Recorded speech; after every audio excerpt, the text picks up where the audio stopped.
Hello everyone, welcome back to my channel. তোমরা সবাই কেমন আছো? আশা করছি ভালো আছো, আর আমরাও অনেক ভালো আছি। তো দেখো, সবাই মিলে চলে এসেছে হচ্ছে অষ্টম প্রহরে কীর্তন শুনতে। তো দেখো, এখানে এই যে মন্দিরে কত ভিড়, আর এখানে এই যে রাধা গোবিন্দের মন্দিরটা কি সুন্দর ফুল দিয়ে সাজিয়েছে, বেশ দেখেই খুব ভালো লাগছে। আর পুরো প্যান্ডেলটা ডেকোরেশনটা বেশ খুব সুন্দর করেছে। দেখো ওপরে কি সুন্দর সাজিয়েছে, ফুল ফুল মতো করেছে। তো এখন দেখো বুবু তোমাদেরকে হাই করছে। তো চলো এখন কীর্তন দেখবা, তোমরা সঙ্গে থাকো আর দেখতে থাকো, আশা করছি ভালো লাগবে।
তো অনেকক্ষণ কীর্তন দেখে এখন চলে যাচ্ছি আমরা বাড়িতে।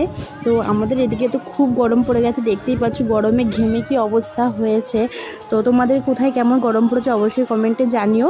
আর আজকের আমার এই ছোট্ট ভিডিওটা ভালো লাগলে অবশ্যই লাইক করো, কমেন্ট করো। দেখা হচ্ছে নেক্সট ভিডিওতে। টাটা।